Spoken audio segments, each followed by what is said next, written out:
what we think.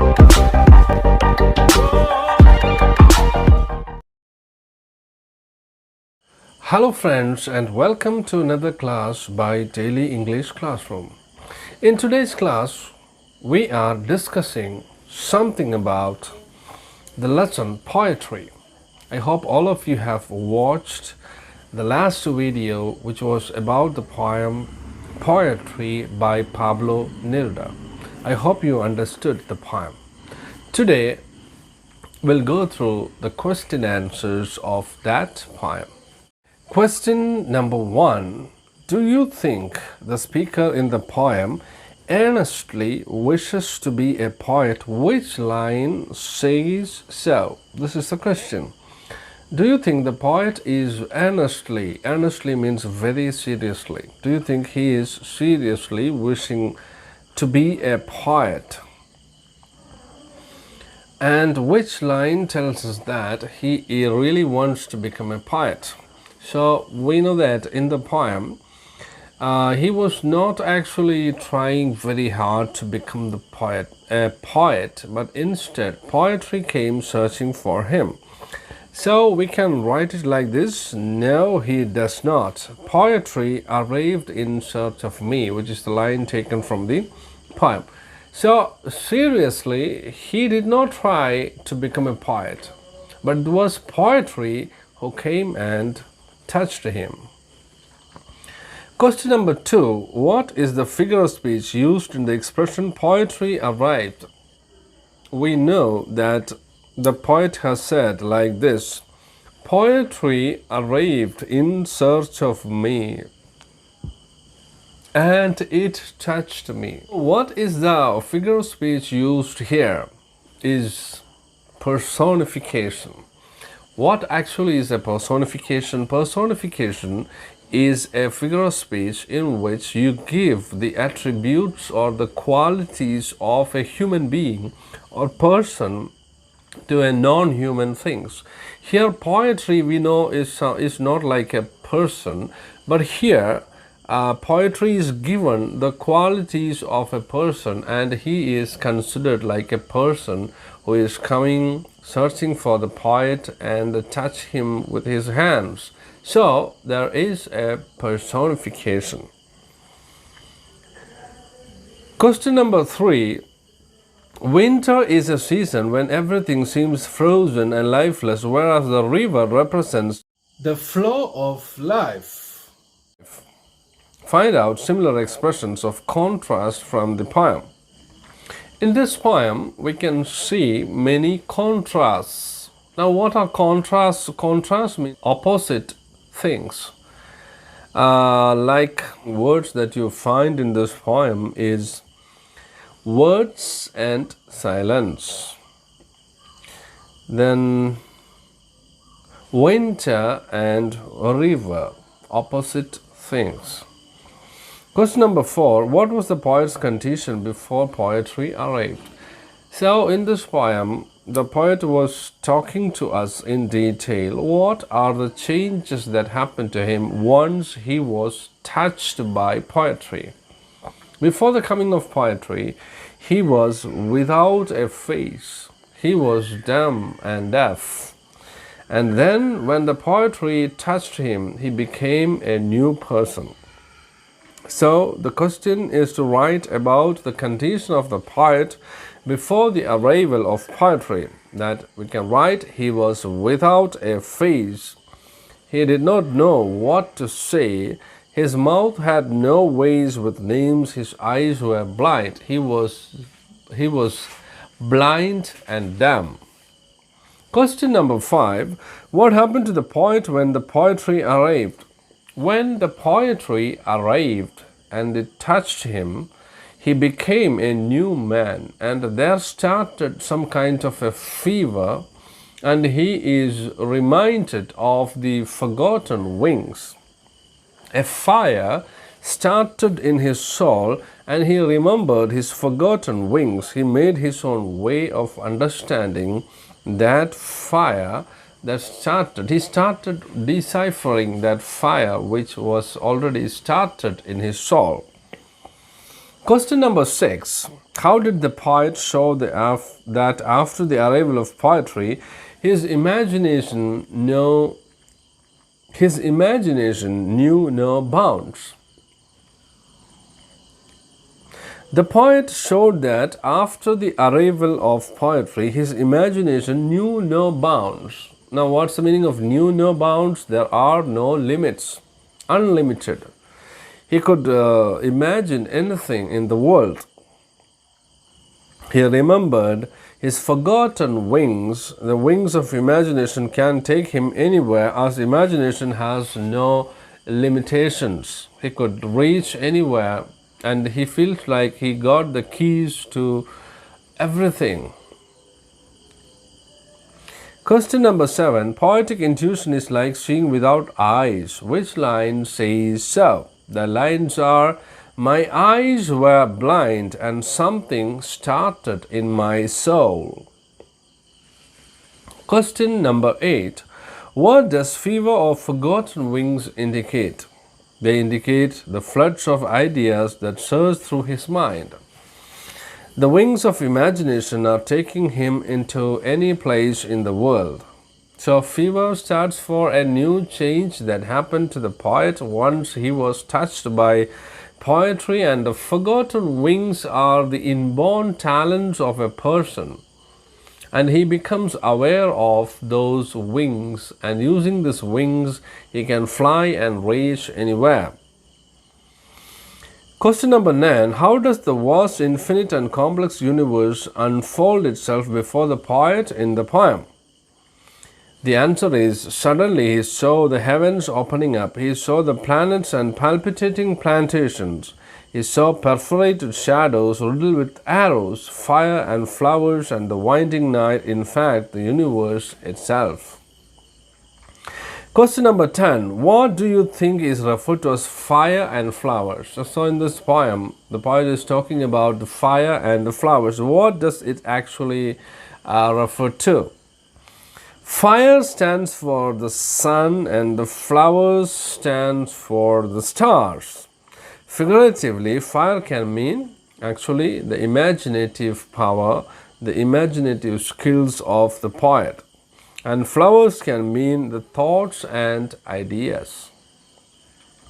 Question number 11. I wheeled with the stars. What does the poet mean by this? It means that his imagination or his fancy reached everywhere. It traveled everywhere.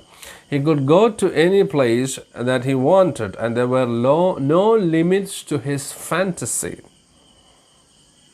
Question number 12. How does the poet express his delight of writing the first line of poetry? In this poem called Poetry, he is talking about how he started writing poetry and what were the specialities of the first lines from his pen. He says that the line was faint, it was pure nonsense, and at the same time, it was the wisdom of a person who doesn't know much. It was the wisdom of someone who knows nothing, and therefore it can be original and challenging. Now he was riding with stars with his heart loose on the wind. Question number 13. What is the theme of the poem? After reading this poem, what do you understand about this poem? What actually is the theme of the poem? Yes, it is how a person becomes a poet, or we can say the theme of the poem is about the poetic creativity. Question number 14. What are the expressions used by the poet to show the inspired moments? Which are the expressions used in the poem that shows the poetic inspiration? The expression used by the poet to show the inspired moments are: number 1, poetry arrived in search of me.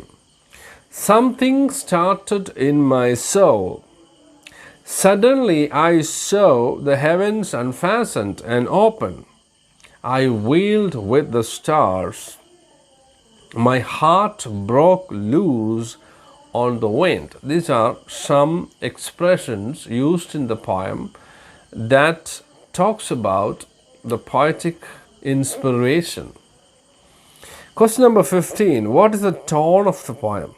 And you have some options here, like cheerful, that means very happy; sarcastic, that means talking about sarcastic; ecstatic, that means very happy; melancholic means sad.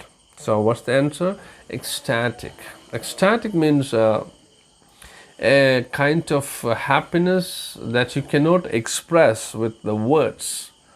The poet was feeling a kind of ecstasy or great happiness because he learned how to write a poem, and he feels that he was blessed with the talents of a poet. Okay friends, now let's go to some of the activities given in your textbook. Activity 1 in your textbook. The poem is an example of free verse and does not have end rhymes. Now, what do we mean by free verse? A free verse is a type of poetry in which there are no limitations like the length or the rhymes or rhyme scheme. There are no rhyme schemes in this poem. It's a free verse that the poet has got all the freedom to write without any limitations like rhyming words or rhyming scheme. Rhyming words or rhyme scheme. And the poet has made use of some examples of alliterations in the poem. Now, what's an alliteration? Alliteration is the repetition of consonant sounds, and assonance is the repetition of vowel sounds. So in this poem, we can see lots of examples for alliteration, the repetition of consonant sounds. Let's take some examples. Something started in my soul. In this line, you can see the sound S is repeated 3 times in that line. Like something, the sound S in something started again with the sound S. In my soul, again S. So the sound S is repeated 3 times in one single line in words that are coming very close to each other. This is an example of alliteration. Now, can you find more examples of alliteration from this poem? Of course, there is. Something started, the sound S, something started. First faint line, first sound, first faint line. Palpitating plantations, the sound P, palpitating plantations. Then wheeled with, W sound, wheeled with. So these are examples of alliterations used in the poem. So there are actually no rhyme scheme followed in this poem because it's a free verse. There are no rhyming scheme. There are no fixed rhyme scheme for this poem, and the poet has used so many alliterations to create a sound effect in this poem. So we have seen some of the alliterations used in this poem. Now let's go to activity number 2. Complete the following word by selecting appropriate images from the poem. So in this poem, you can find so many images. What are the important images used in this poem? Violent fires, blind eyes, planets, abyss, flowers, palpitating plantations. These are some of the images used in this poem. Now let's go to the last activity in this poem, and that's to complete a paragraph by selecting the correct words from the paragraph. Pablo Neruda. Following is the review of a poem written by one of the students in Standard 10. Some parts of it are missing. Supply suitable words from those given in brackets below. In brackets, we have words like autobiographical, winter, a river, starry void, deciphering the fire, forgotten wings, palpitating, perforated, branches of night, wailing, etc. And you have to select the correct word. So I'll read it. Pablo Neruda's poem titled Poetry is taken from the poet's collection of dash poems.